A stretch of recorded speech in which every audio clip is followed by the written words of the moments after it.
অবশেষে অঘটন ঘটিয়ে দেখালেন আমেরিকার ক্রিকেটাররা এবং যেটি শুরু থেকে বলা হচ্ছিল, আমেরিকার ক্যাপ্টেন বলছিলেন যে তারা এবারের বিশ্বকাপে এসেছেন খেলবার জন্য না, তারা জয়ী হবার জন্য এসেছেন এবং সেই জয়টা গতকাল যারাই খেলা দেখেছেন তাদের নিশ্চয়ই মনে থাকবার কথা। এবং এবারের বিশ্বকাপ না, আগের যত বিশ্বকাপই হয়েছে এর মধ্যে বড় রকমের একটা অঘটন তারা ঘটিয়ে দেখিয়ে ছেড়েছেন।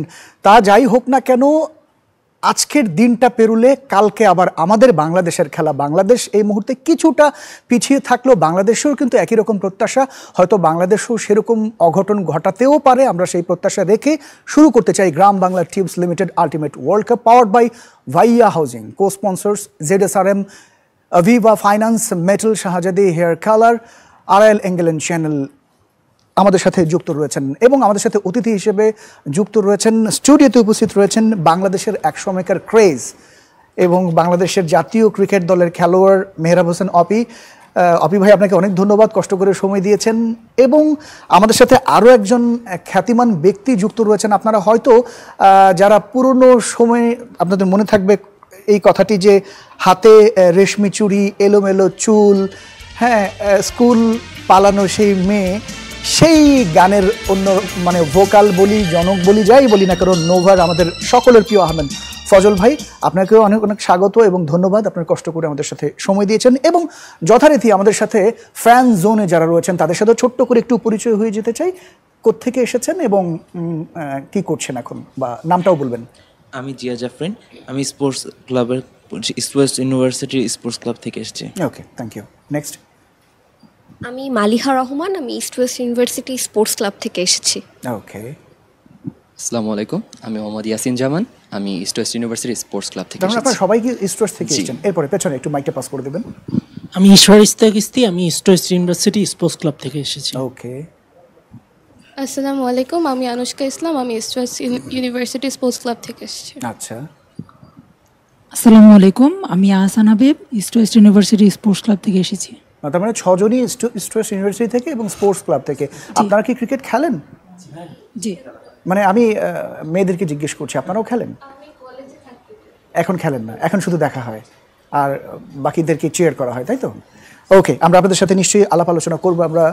এবং টেলিভিশনের সেটের সামনে আপনারা যারা রয়েছেন না, আপনাদের অবশ্যই স্বাগত জানাতে চাই এবং শুরু থেকে স্বাগত জানিয়েছি। এবং গতকাল কুইজে যারা অংশগ্রহণ করেছিলেন তাদের বিষয়ে একটু আপনাদের জানাতে চাই।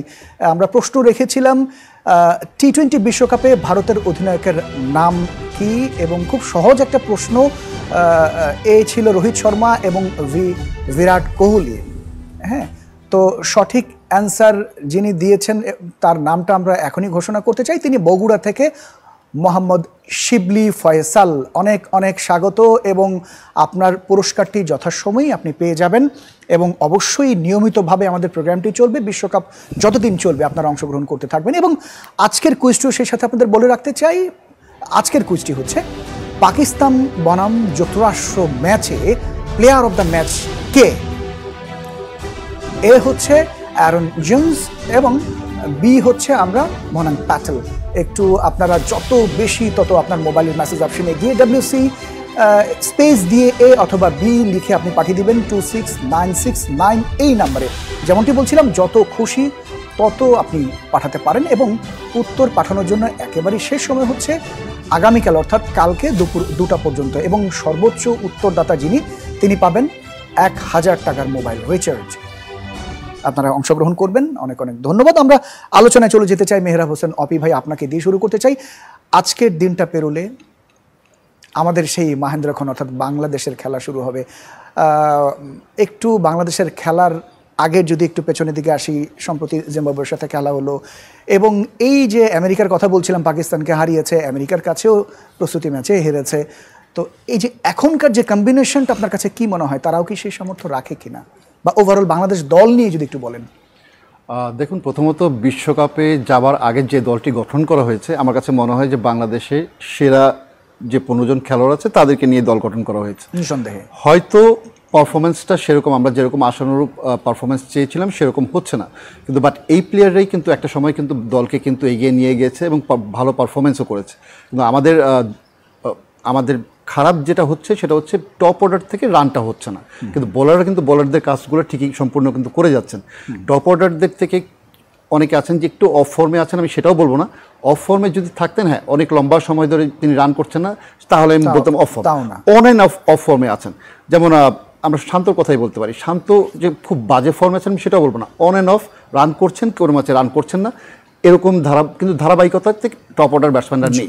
এই কারণেই কিন্তু আমাদের কিন্তু রানটা বড় হচ্ছে না, এবং আমরা বলারদের জন্য রানটা টোটাল বড় একটা রান দিতে পারছি না যেটা বলার ডিফেন্ড করতে পারে। তো সেদিক থেকে আমার কাছে মনে হয় যে ব্যাটসম্যানদের অবশ্যই টপ অর্ডার থেকে রান করতে হবে। আর ভেরি সিগনিফিক্যান্ট যে এই বিশ্বকাপে ইউএসএ ম্যাচগুলোতে বিশেষ করে ডালাস এবং নিউ ইয়র্কের উইকেট দুইটাই কিন্তু ড্রপ ইন পিচ উইকেট, এবং উইকেটের আচরণটা ইটস ভেরি ডিফারেন্ট। কারণ আমরা আইসিসি টুর্নামেন্টগুলোতে হয় কি, সেটা 50 ওভারের বিশ্বকাপ হোক, টি20 বিশ্বকাপ হোক, সেখানে কিন্তু উইকেট কিন্তু ব্যাটিং প্যারাডাইস থাকে, কিন্তু আমরা প্রতিটা ম্যাচই কিন্তু দেখতে পাচ্ছি ব্যাটিং প্যারাডাইস বলা হচ্ছে, কিন্তু সেখানে কিন্তু রান হচ্ছে না। 160 ম্যাক্সিমাম রান হচ্ছে, এটা কিন্তু ideal not score for T20. কারণ আমরা কিন্তু কিছুদিন আগে যদি আইপিএল এর কথা আমরা বলি, আইপিএল 250 প্লাস আমরা রান দেখেছি এবং উইকেট ব্যাটিং সহায়ক ছিল, কিন্তু সেই অনুপাতে কিন্তু রান কিন্তু হচ্ছে না। তো তার মানে বোলারদের জন্য এখানে যথেষ্ট পরিমাণ ফেভার আছে। আর বিশেষ করে নতুন বলে যারাই বোলিং করছেন তাদেরই কিন্তু বল সুইং হচ্ছে এবং এক্সট্রা একটা বাউন্স হচ্ছে, যেটা কিনা ব্যাটসম্যানরা সাবলীল ভঙ্গিমায় ব্যাট করতে পারছে না। তো আমাদের বাংলাদেশি টপ অর্ডারদের ব্যাটসম্যানদের ক্ষেত্রেও কিন্তু একই সমস্যাটা হচ্ছে ইউএসএ যাওয়ার পর থেকেই, যে না তারা অ্যাডজাস্টমেন্টটা এখনও উইকেটের সাথে সেরকমভাবে করতে পারেননি। কিন্তু এখন দেখার বিষয় যে এই অ্যাডজাস্টমেন্টটা, যেহেতু তারা প্রফেশনাল, অ্যাডজাস্টমেন্ট তো করতেই হবে, কিন্তু কীভাবে অ্যাডজাস্টমেন্ট করে সেটাই দেখার বিষয়। এবং প্রতিপক্ষ শ্রীলঙ্কাও কিন্তু খুব একটা বেশি ভালো একটা শেপে নেই, দু দলের অবস্থান একই রকম অবস্থা। তো সেদিক থেকে আমার কাছে মনে হয় যে বাংলাদেশের জন্য একটা বাড়তি একটা হয়তো আপনার একটু কনফিডেন্সের জায়গা থাকবে, যেটা কিনা আপনার ৭৭ রানে অল আউট হয়েছিল তার আগের ম্যাচে শ্রীলঙ্কা সাউথ আফ্রিকার কাছে। তো সেদিক থেকে হয়তো বাংলাদেশ একটু ভালো অবস্থানে আছে, যেহেতু প্রথম ম্যাচ শুরু করবে শ্রীলঙ্কা। ম্যাচে তো ইউএস এর কাছে হেরেছে, আবার ভারতের কাছেও বাংলাদেশ হেরেছে, মানসিকভাবে কি একটু পিছিয়ে থাকবে আপনার কাছে মনে হয়? যদিও আপনি বলছিলেন শ্রীলঙ্কাও আবার ৭৭ রানে হেরে মানে মাত্র অল আউট হয়েছিল। মানসিকভাবে পিছিয়ে ঠিক আমি বলবো না থাকবে, কিন্তু কনফিডেন্স এমন একটা ব্যাপার যেটা কিনা আপনার আমাদের তারা যদি তাদের পুরনো স্মৃতিগুলো যদি স্মৃতিচারণ করে হয়তো কনফিডেন্সটা তাদের ফিরে আসবে। কিন্তু আমাদের কিন্তু রিসেন্ট শ্রীলঙ্কার সাথে কিন্তু যদি ব্যবধানটা দেখেন, আমাদের কিন্তু শ্রীলঙ্কার সাথে প্রতিপক্ষ শ্রীলঙ্কার সাথে আমাদের কিন্তু যথেষ্ট ভালো কিন্তু এখন শেপে আমরা আছি, এবং পাস্ট পারফরমেন্সও তাই বলে। তো সেদিক থেকে আমরা একটু এগিয়ে থাকবো অবশ্যই। এবং শ্রীলঙ্কার সাথে একটা জিনিস মাথায় রাখতে হবে, নিধাস ট্রফির পর থেকে কিন্তু শ্রীলঙ্কার সাথে কিন্তু আমাদের একটা রাইভেলের পরিণত হয়েছে, যেটা কিনা আপনার মাঠে শারীরিক ভাষা থেকে শুরু করে খেলোয়াড়দের কিন্তু আমার কাছে মনে হয় যে খুব ক্ল্যাশটা কিন্তু খুব বেশি শ্রীলঙ্কার প্লেয়ারদের সাথে। তো সেদিক থেকে স্নায়ুচাপটা যদি আমরা ধরে রাখতে পারি, আমার কাছে মনে হয় যে এই ম্যাচ জেতা সম্ভব। অপি ভাই, এর আগে যখন বাংলাদেশে যখন খেলাগুলো হতো আমরা দেখেছি যে টপ অর্ডারের কথা আপনি বলছিলেন, টপ অর্ডারের ব্যাটসম্যান যারা ছিলেন একজন ধরতে না পারলে আরেকজন কিন্তু ধরতেন। আমরা দেখতাম যে কেউ খারাপ খেলছেন, আরেকজন এটাকে আবার রিকভার করে সামনের দিকে এগিয়ে নিয়ে গেছেন, এর মাঝখানে তিনি আউট হলেন, আবার আরেকজন রিকভার করে নিয়ে গিয়েছেন। কিন্তু ইদানিং এই বিষয়টা আমরা খেয়াল করছি না, এটা কেন হচ্ছে আপনার কাছে কি মনে হয়? ফরম্যাটটা কিন্তু খুব ছোট, এবং একজন আউট হয়ে গিয়েছে দ্রুত আরেকজন গিয়ে সময় নেবেন, সেই সময়টা কিন্তু নেই, বিকজ ফরম্যাটটা খুব ছোট। এবং ফরম্যাটটা যারা টপ অর্ডারে ব্যাটিং করতে নামেন মাথায় কিন্তু একটাই পজিটিভ জিনিস থাকে যে আমি অ্যাটাকিং ক্রিকেট খেলবো, যেহেতু ফরম্যাটটাই ছোট, খুব অল্প বলে বিশ্বকাপ চলে যায়। তো দেখতে দেখতে যেহেতু বিশ্বকাপ চলে যায়, যেটা বললেন আপনি, তো সেদিক থেকে ব্যাটসম্যানরা অবশ্যই চেষ্টা করছে। কিন্তু হ্যাঁ, আমাদের এই মুহূর্তে আমার কাছে মনে হয় যে গেম প্ল্যানে কিছুটা পরিবর্তন আনা উচিত। যে না, প্রথম যেহেতু আমরা দেখতে পাচ্ছি যে পেস বোলারদের উইকেট থেকে কিছুটা সহায়ক পাচ্ছেন, এবং সেখানে পাওয়ার প্লেতে কিন্তু প্রতিটা দলই কিন্তু কেউ কিন্তু এমন না যে 60-এর ঊর্ধ্ব রান করতে পারছেন, কেউ কিন্তু করতে পারছেন না। ম্যাক্সিমাম টিমই কিন্তু আপনার 50-এর নিচেই কিন্তু পাওয়ার প্লেতে কিন্তু রান করছেন। তো সেই ক্ষেত্রে মাথায় রাখা উচিত যে উইকেটের আচরণটা যেহেতু এরকম, আমরা যদি 50-এর নিচেও রান করি, আমরা যদি হাতে উইকেট বেশি রাখতে পারি, হয়তো পরে গিয়ে আমরা রানটা সেখানে করতে পারবো। এই প্ল্যান অনুযায়ী যদি খেলি, আমার কাছে মনে হয় যে এখানে ভালো কিছু করা সম্ভব। নিশ্চয়ই, অনেক ধন্যবাদ আপনার কাছে। আবারও আসবো আমরা। ফজল ভাই, আপনার কাছে একটু আসতে চাই, আপনি জানতে চাইব খেলা দেখা হয় কিনা আসলে আপনার এই ব্যস্ত জীবনে, গান পাশাপাশি আরও কিছু কাজের সাথে আপনি যুক্ত রয়েছেন। অবশ্যই খেলা দেখা হয়। খেলা আমি নিজেও একসময় ক্রিকেট খেলতাম আর কি, স্কুলে কলেজে। আচ্ছা, আমার সৌভাগ্য হয়েছে ক্রিকেট খেলার, তো ওইখান থেকেই ক্রিকেটের ফ্যান, যদিও মিউজিকের সাথে জড়িত। তো তার চেয়ে বড় কথা, আমি বাংলাদেশের ফ্যান। যে কোনো খেলা হোক, যাই হোক, বাংলাদেশ যেখানে থাকবে, যারাই থাকুক, যে খেলাই থাকুক, আমি বাংলাদেশের ডেফিনেটলি আমি চাইবো যে বাংলাদেশ ভালো করুক। তো যেহেতু একটা ডিফারেন্ট এনভায়রনমেন্টে গিয়েছে এবার বাংলাদেশ টিম, এই প্রথম ইউএসএতে একটা টুর্নামেন্টে আছে। অন্য সবার মতো বাংলাদেশ টিমও একটা নতুন এনভায়রনমেন্টে খেলবে আমার যেটা মনে হয়। তারপর আমাদের এক্সপেকটেশন থাকবে ওভারঅল টিম পারফরমেন্সের উপরে। আর আমাদের অপি ভাই যেটা বলছিলেন আর কি, টপ অর্ডার ব্যাটসম্যানদের আসলে আমার যেটা মনে হচ্ছে আগেও যেটা বেশ কয়েক বছর যাবৎ বাংলাদেশ টিমের কনসিস্টেন্সি যেটা, এটা একটু ঘাটতি রয়েছে, এটা এখনও রয়ে গেছে। তো এইটা কাটিয়ে উঠতে পারলে টপ অর্ডার ব্যাটসম্যানরা যদি একটু রেসপন্সিবল ব্যাটিং করে, আমার মনে হয় শ্রীলঙ্কার সাথে যে নেক্সট গেমটা আমাদের আছে এবং ফার্স্ট গেম যেটা, হয়তো আমরা ওইখান থেকে ভালো একটা রেজাল্ট বের করতে পারবো। এরপরে হয়তো আমাদের টিম বুস্ট আপ হবে, আমি আশা করি।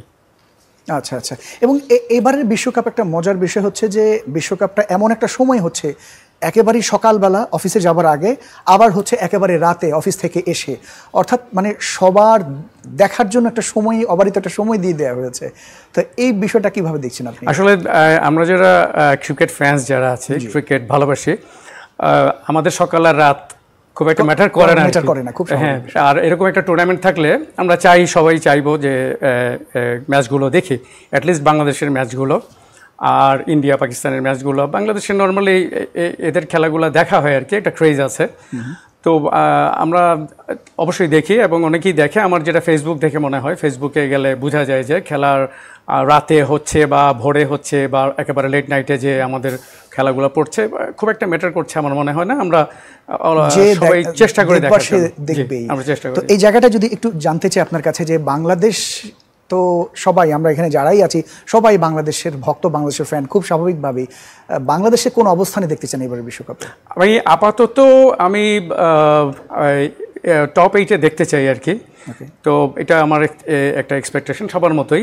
এরপরে হয়তো যদি টিম ভালো করে আর কি, আমাদের আশানুরূপ ফল যদি আসে, টপ 4-এ এটা খুব বেশি চাওয়া হয়ে যাবে। তারপরও আমি চাইবো যে টপ 4-এ। আচ্ছা, অপি ভাই তো একেবারে বিশ্লেষক, যদি এক বাক্যে বলেন অপি ভাই, আপনি তো বিশ্লেষণ করে মোটামুটি আপনার একটা আইডিয়া আছে যে এই জায়গা পর্যন্ত, আপনার কাছে একটু জানতে চাইবো, টপ 4 বলছেন, আপনি কি একমত কিনা? এক্সপেকটেশন তো আমার সবার মতো, চ্যাম্পিয়ন হবার ইয়ে তো আমাদের বলে দিয়েছে, অবশ্যই দেখতে চাই যে টপ 4-এ আসুক, কিন্তু তার আগে কিন্তু টপ 8-এ আসার জন্য কিন্তু আমাদের দুটো ম্যাচ জিততে হবে অন্তপক্ষ। তো সেই দুটো ম্যাচ আগে জিততে চাই প্রথমত। অনেক ধন্যবাদ। আমরা একটু ফ্যান জোনের কাছে যেতে চাই। আপনারা কে কি ভাবছেন এক বাক্যে যদি আপনারা বলেন, আপনি বলবেন? বাংলাদেশ, ওকে, হ্যাঁ, একটু জানতে চাইবো যে, হ্যাঁ বলেন। সুপার 8, বাংলাদেশ সুপার 8-এ যাক, এটা সবাই চায়, রাইট? বাট এখন যে সিচুয়েশনে আছে, ওই সিচুয়েশনে আমার মনে হচ্ছে বাংলাদেশ এই যে গ্রুপে আছে, এই গ্রুপ থেকে সুপার 8-এ টাফ হবে, কারণ নেপাল গুড ফাইট দিবে, তার সাথে নেদারল্যান্ডও গুড ফাইট দিবে, এবং বাকি যে দুইটা দল আছে ওই দুইটা দলও তো মানে খুব মানে অনেক শক্তিশালী বলা যায়। সো বাংলাদেশের সুপার 8-এ যাওয়া একটু টাফ হবে। ওকে, আর কেউ বলতে চান কিছু? জি প্লিজ, মাইক একটু পাস করে দেবেন। এখন যে কন্ডিশন আছে বাংলাদেশ চাইলে সে তার বেস্ট পারফরমেন্স সে আগেও দিয়ে এসেছে। আমরা দেখেছি যে নেদার্স ট্রফিতে তারা 214 রান চেস করে ফেলেছেন শ্রীলঙ্কার এগেনস্টেই। সো তারা যদি তাদের সেই বেস্ট পারফরমেন্স দিয়ে খেলতে পারে, আমার বিশ্বাস তারা টপ 8-এ খুব ইজিলি কোয়ালিফাই করতে পারবে। হতে পারে বর্তমান কন্ডিশনটাতে শ্রীলঙ্কার অবস্থা বেশি একটা ভালো নেই। আমরা লাস্ট ম্যাচে দেখেছি তারা 77-এ অল উইকেট হয়ে গিয়েছে। তো সেদিকটা চিন্তা করলে যদি আমরা বলি, আমাদের এখনও কিন্তু ফার্স্ট ম্যাচ হয়নি, তাদের সাথেই ফার্স্ট হবে। তারা অবভিয়াসলি ফাইট কাম ব্যাক করার চেষ্টা করবে শ্রীলঙ্কা। এখন সেই ক্ষেত্রে যদি বাংলাদেশ যদি তাদের বেস্ট দিয়ে শুরু করতে পারে ওয়ার্ল্ড কাপ, আই থিঙ্ক তারা খুব ইজিলি কোয়ালিফাই করবে। আমরা একটু আপনাদের কাছে জানতে চাইবো, আপনি একটু বলবেন যে বাংলাদেশের খেলা তো দেখা হয় নিশ্চয়ই, এছাড়া আর কার কার খেলা দেখা হয়, এবং এবার আপনি কাকে এগিয়ে রাখবেন চ্যাম্পিয়ন হিসেবে? অবভিয়াসলি ফার্স্ট বাংলাদেশ, একটা তো হাই এক্সপেকটেশন থাকবেই। এরপরে জি, আচ্ছা, অবশ্যই চাবো যে চ্যাম্পিয়ন হয়ে আসুক বাংলাদেশ। অ্যান্ড এরপরে যদি সেকেন্ড কোনো চয়েস থাকে তাহলে obviously India, and third choice Australia. আচ্ছা, থার্ড চয়েস অস্ট্রেলিয়া। আচ্ছা, আপনারা কেউ বলতে চান? বেসিক্যালি বাংলাদেশ যে গ্রুপটা আছে, এই গ্রুপটাকে আমরা গ্রুপ অফ ডেথ বলে আখ্যায়িত করছি, কারণ স্বাভাবিকভাবে এই গ্রুপে যে টিমগুলো পড়েছে, কেউ যদি একটা ম্যাচ হেরে যায়, সে আলটিমেটলি গ্রুপ থেকে বাদ পড়ে যাবে। তো আমার এক্সপেকটেশন হচ্ছে ফার্স্ট আছে বাংলাদেশ যে শ্রীলঙ্কার ম্যাচটা, এটার উপর ফোকাসটা বেশি থাকা উচিত, কারণ এই ম্যাচটা যদি আমরা জিতি, সামনে আমরা যদি আরেকটা ম্যাচ বের করতে পারি, আমরা আলটিমেটলি গ্রুপ টপ 8-এ চলে যেতে পারবো ইনশাল্লাহ। এরপরেই হয়তো বলা যাবে যে আমরা চ্যাম্পিয়ন হচ্ছি না কি হচ্ছি। অনেক ধন্যবাদ। আমরা মেহরাব হোসেন অপি ভাই আপনার কাছে একটু আসবো।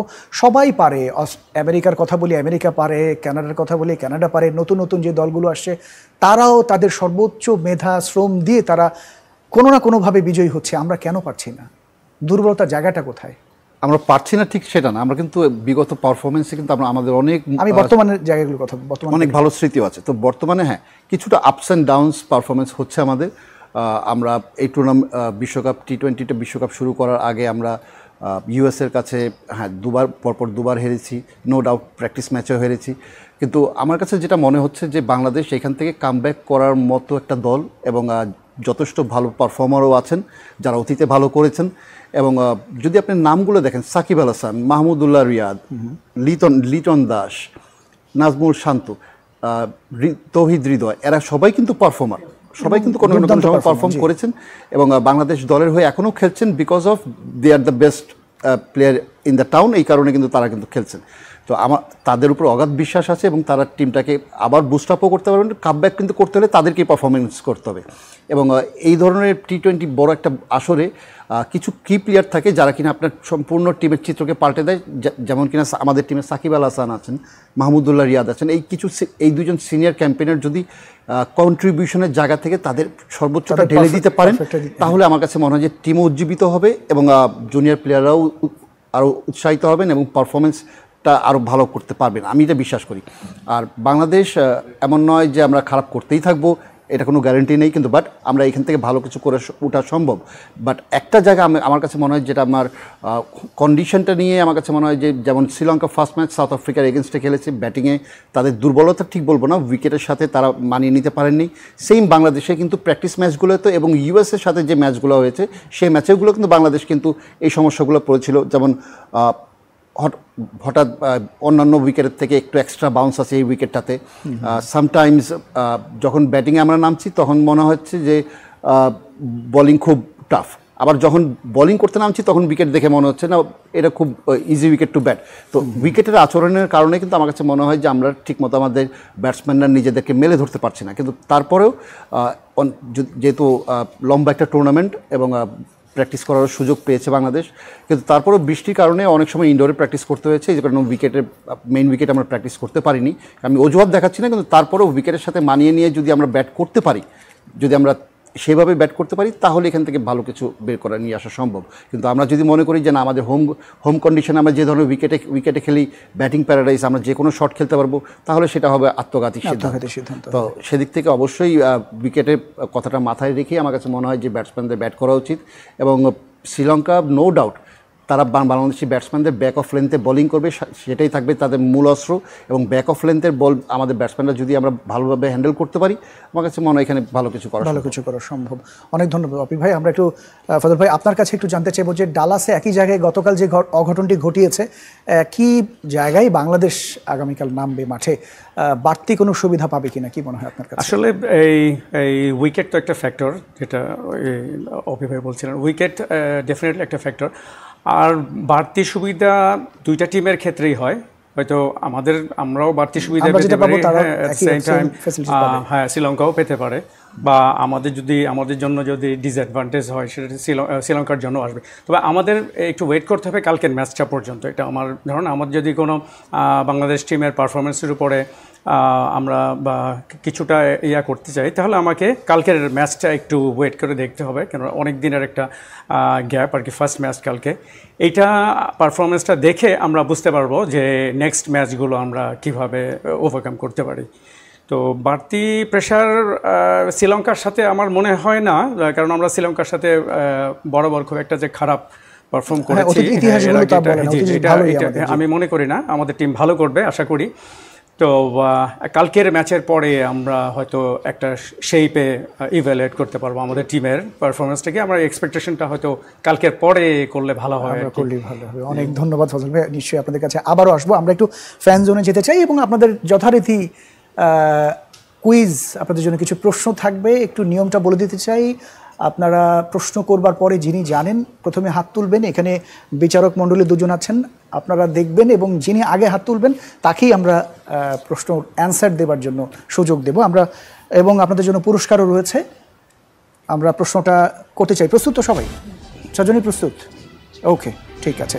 একই ইউনিভার্সিটি থেকে এসছেন, কিন্তু কে প্রাইজ পাবে এটা একটা বড় বিষয়। ওকে, তাহলে প্রশ্নটা আমি রাখছি। পাকিস্তান বনাম যুক্তরাষ্ট্র ম্যাচে বাবর আজম খেলেছেন, তাই না? কত রান করেছেন? পিছনে, একদম পেছনে। জি, বলবেন। একটু একটু মাইক্রোফোনটা পাস করবেন। 44 রান করেছে 43 বলে। উত্তর সঠিক হয়েছে। কংগ্রেচুলেশনস আপনাকে। আপনার নামটা আরেকবার বলবেন। আমার নাম ইশরার ইস্তি। ইশফাক, ইশরার ইস্তি, ইশরাক। ওকে, কংগ্রেচুলেশনস। আপনার পুরস্কারটি আপনি অবশ্যই পাবেন। আমরা অনুষ্ঠানের শেষাংশে আপনাকে দেবার চেষ্টা করব। আমরা আরও প্রশ্ন আছে, কিন্তু ছোট একটা বিরতি নিয়ে আসতে চাই। দর্শক, অতিথি রয়েছেন, আপনারাও রয়েছেন, নিশ্চয়ই সাথেই থাকবেন। ফিরছে খানিকক্ষণ পর।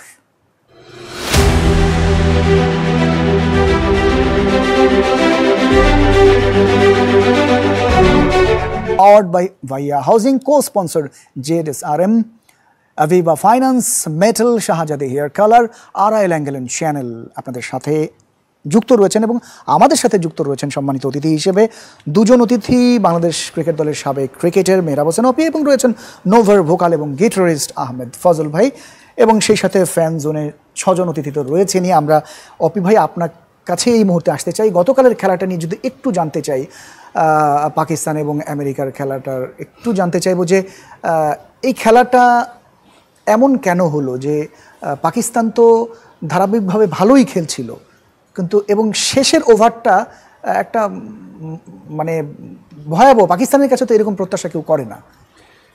2024 টি-20 বিশ্বকাপে সেরা আপসেট হয়ে গেছে গতকাল। এটা হয়ে গেছে। জি জি। টিম লাইক পাকিস্তান ইউএস এর কাছে পরাজিত হবে, এটা কিন্তু কোনোভাবেই যে কোনো ক্রিকেট এক্সপেক্টেটর এটা কেউ ভালোভাবে মেনে নেবে না। এই কারণেই মেনে নেবে না, বিকজ এই মুহূর্তে যদি আপনি টি-20 বিশ্বকাপের যদি প্রতিটা দলের বেস্ট বোলিং অ্যাটাক যদি বলেন, সেটা পাকিস্তানের, সেটা হচ্ছে পাকিস্তান। জি, নো ডাউট।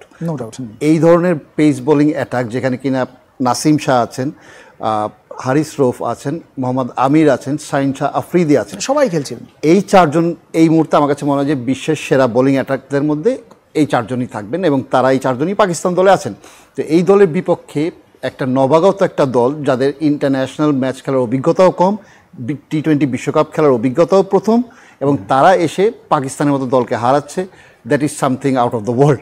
এবং যদিও স্বাগতিকরা তাদের হোম গ্রাউন্ড কন্ডিশনটা খুব ভালোভাবেই ব্যবহার করতে পেরেছেন, পক্ষান্তরে পাকিস্তানি আমার কাছে মনে হয় প্রথম থেকেই তারা আশানুরূপভাবে রানটা তুলতে পারেননি। 159-এ তাদের ইনিংস শেষ হয়ে যাওয়ার পরে ফিল্ডিং আমার কাছে মনে হয় না আপ টু দ্য মার্ক ছিল তাদের, পাকিস্তান টিম অনুযায়ী। ফিল্ডিংয়ের কারণে বেশ অনেক রান হয়েছে, এবং খেলা যখন লাস্টে পাওয়ার প্লে পর্যন্ত যখন ওয়াইড দিচ্ছিল, ওয়াইডের পাশাপাশি আবার বাইরানো হচ্ছে সাথে সাথে, আমার কাছে মনে হয় লাস্ট ওভারে এসে মোহাম্মদ আমির অন্য 3 জন বোলারের থেকে 20 ওভারে মোহাম্মদ আমির ছিলেন বেস্ট বোলার, এই কারণে তাকে দেওয়া হয়েছে, এবং সব থেকে এক্সপেরিয়েন্স ক্যাম্পেনার, এই কারণেই হয়তো ক্যাপ্টেন তাকে লাস্ট ওভারটি করতে দিয়েছেন। কিন্তু এক্সট্রা রান যেটা যোগ করেছেন 3টা ওয়াইড এবং পাশাপাশি 4টি বাই রান নেওয়াতে 7 রান, এই 7 রানের ডিফারেন্সটা কিন্তু অলরেডি তৈরি হয়ে গেছে, এবং তারা কিন্তু ম্যাচও কিন্তু হেরেছেন কিন্তু সেই 7 রানেই। তো সেদিক থেকে আমার কাছে মনে হয় যে ওইটাই ডিফারেন্সটা করে দিয়েছেন, এবং যে কোনো দলের বিপক্ষে, সেটা পাকিস্তান হোক, সেটা অন্য যে কোনো শক্তিশালী টিমই হোক না কেন, লাস্ট ওভারে 18 রান তুলে নেওয়াটা কিন্তু খুব দুঃসাহসিকতার ব্যাপার, এবং সেই ধরনের ব্যাটসম্যানও থাকতে হয়, যেটা কিনা পাকিস্তান পারেনি। কিন্তু তারপরেও ইউএসের জন্য এটা একটা বিরাট বড় প্রাপ্তি, নো ডাউট। এবং এই গ্রুপে অন্যান্য দল কিন্তু আছেন। ইন্ডিয়া আমার কাছে মনে হয় এই মুহূর্তে কিছুটা হলেও প্রেশার ফিল করবেন, বিকজ পাকিস্তান হেরে যাওয়াতে, এবং ইউএসের অলরেডি 4 পয়েন্ট হয়ে গিয়েছে। তো সেদিক থেকে পয়েন্ট তালিকায় এইখানে অনেকটা আমার কাছে মনে হয় ব্যবধান তৈরি করে দেবেন, এবং এইটা ব্যবধান তৈরি করতে গিয়ে এখন কোন একটা ভালো দল হয়তো ছিটকে পড়ে যেতে পারে, সেটা পাকিস্তানের সম্ভাবনাটা আমি আর বেশি দেখছি। পরের ম্যাচটা কিন্তু ইন্ডিয়া পাকিস্তান, সেটা আরো হাই ভোল্টেজ, তো সেই ম্যাচের দিকে আমরা সবাই অবশ্যই মুখিয়ে থাকবো, কিন্তু তারপরেও পাকিস্তান হেরে যাওয়াটা কোনোভাবে এটা মেনে নেওয়া যায় না। কিন্তু পাকিস্তান, আপনার কাছে কি মনে হয় যে পাকিস্তান ইউএস এর সাথে খেলা হচ্ছে একটু নেগলেন্সি বা এই ধরনের কিছু মনে হয়েছে যে না এই দল নতুন দল নবাগত দল এর সাথে কি খেলবো, এই ধরনের কোনো রকম? এই ধরনের কোনো কিছু মনে হয়নি, কিন্তু পাকিস্তান তাদের কোনো খেলোয়াড়ই তাদের সেরা পারফরমেন্সটা করতে পারেননি। তাও আমার কাছে মনে হয় যদি ওই মুহূর্তে শাদাব খান যদি 40টি রান না যোগ করতেন, Pakistan could be all out in 110। তো সেদিক থেকে আমার মনে হয় যে শাদাব খান ওই ইনিংসটা খেলার কারণে কিন্তু 159 কিন্তু হয়েছে। তো সেদিক থেকে ব্যাটিংয়ের নড়বড়তা তো ছিলই, ব্যাটিংয়ে টপ পারফর্মার যাদেরকে এক্সপেকটেশন যারা করেছিল তারা পারফরমেন্স করতে পারেনি একমাত্র বাবর আজম ছাড়া। তো এই কারণেই হয়তো রানটা কম হয়েছে, কিন্তু তারপরে উইকেটের আচরণের কারণে আমার কাছে মনে হয় না ব্যাটসম্যানরা এখানে সাবলীল ব্যাটিংটা করতে পারছেন, এটা একটা বিরাট বড় কারণ। এবং বোলিং যেভাবে করা উচিত ছিল সেভাবে কিন্তু তারা পাকিস্তান দল করতে পারেননি। শাহিন শাহ আফ্রিদি কোনো উইকেটই পান নাই, 4 ওভার তিনি বল করেছেন। মোহাম্মদ আমির 4 ওভার বল করেছেন, 33 অড রান মতো দিয়েছেন, একটি মাত্র উইকেট তুলে নিয়েছেন। হারিস রৌফ একটি মাত্র উইকেট তুলে নিয়েছেন, নাসিম শাহ একটি মাত্র উইকেট তুলে নিয়েছেন। কিন্তু এদের নামের পাশে উইকেট থাকা উচিত ছিল দুটো অথবা 3টা করে। তো এই ধরনের বোলিং লাইন আপে তাদের উইকেটের আসা উচিত ছিল, কিন্তু যেটা হয়নি। তো এইখানেই ম্যাচটার ডিফারেন্সটা গড়ে দিয়েছে। এবং ম্যাচ T20 ম্যাচ আমার কাছে মনে হয় সবসময় কিন্তু বোলিং ডিপার্টমেন্টে কিন্তু ম্যাচ জিতা, এটা আমি আই ডু বিলিভ ইট। তো এইরকম ধরনের বোলিং অ্যাটাক থাকা সত্ত্বেও যদি টিম না জিততে পারে, আমার কাছে মনে হয় যে এটা খুব হতাশ বোলিং ডিপার্টমেন্টের জন্য। ইনফ্যাক্ট বাবর আজম খেলা শেষে কিন্তু বলেছেন যে আমরা কারো দোষ দিচ্ছি না, কিন্তু আমরা ভালো খেলিনি, এটাই তিনি বারবার বলছিলেন। আমরা ফজল ভাই আপনার কাছে এই বিষয়ে একটু জানতে চাইবো, আপনার কাছে। আসলে পাকিস্তান টিমটা আমরা যেটা বরাবর তাদেরকে যেভাবে মূল্যায়ন করি আনপ্রেডিক্টেবল, তো কালকের ম্যাচেও এটাই আনপ্রেডিক্টেবল, কালকে তারা হেরে গেছে। তো যেটা আমি একটু সাপ্লিমেন্ট করি সেটা হচ্ছে ফিল্ডিং আর কি। পাকিস্তান টিমের ফিল্ডিং এটা ধারাবাহিকভাবে খুব যে স্টেডি একটা ফিল্ডিং বা খুব আমার বলাটা অবশ্য কতটা যৌক্তিক হবে জানি না, ফিল্ডিং নিয়ে ওদের সমস্যা বরাবরের মতো। এইবারও এই লাস্ট ম্যাচেও আমরা যেটা লক্ষ্য করলাম আর কি। তো ফিল্ডিংটাতে যখন ফিল্ডিং ডিপার্টমেন্টটা যদি একটু উইক হয়, সেটা প্রেশার পড়ে কিন্তু আলটিমেটলি বোলারের উপরে, খুব দারুণ প্রেশার করে। তো এইটা একটা ছিল, ফিল্ডিংটা যদি ওরা আরেকটু মনোযোগ দিতে পারতো ফিল্ডিংয়ে, তাহলে হয়তো কিছুটা রান কমাতে পারতো এবং হয়তো টিমের জন্য একটু ফেভারেবল হতো। আর পাকিস্তান টিমের মতো এই যেটা বলছিলেন আর কি, এই জাতীয় বোলার, ফাস্ট বোলার যারা তারা এরকম প্রেশারে পড়ে যাবে এটা আমরা এক্সপেক্ট করি নাই। তো ফার্স্ট ম্যাচ USA তাদের হোম গ্রাউন্ডে খেলেছে, ওদের অ্যাডভান্টেজ ছিল। তারপরেও পাকিস্তানের সামনে এটা খুব বড় কিছু না, এটা একটা অ্যাক্সিডেন্ট হয়ে গেছে।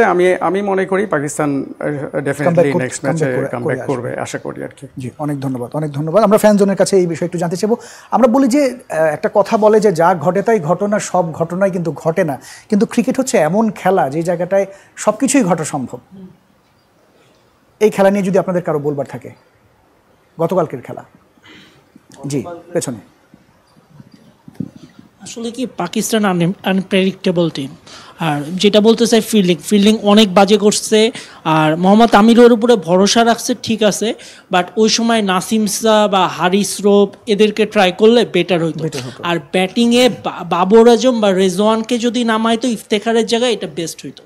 এই জায়গায় আমার মনে হয় পাকিস্তান ম্যাচটা হেরে গেছে। মূলত ফিল্ডিংটা পাকিস্তানের অনেক বাজে হয়েছে, অনেক বেশি খারাপ হয়েছে। আপনি বলতে চেয়েছিলেন? প্রিভিয়াসলি আমরা দেখেছি যে পাকিস্তানের ফিল্ডিংটা খারাপ হওয়ার কারণে তাদের বিভিন্ন সোশ্যাল সাইট আমরা ভিডিও দেখেছি, তাদেরকে কমান্ডো ট্রেনিং জাতীয় এ ধরনের ট্রেনিং করা হয়েছে, কিন্তু সকল জিনিসই ব্যর্থ হয়ে যায় যখন আপনি মাঠের পারফরমেন্স করতে পারবেন না, এ ধরনের ফিল্ডিং করবেন। একটা ম্যাচ তখনই আমরা জিততে পারবো যখন আমরা মাঠের সেরা পারফরমেন্স এবং ফিল্ডিংটা দিব।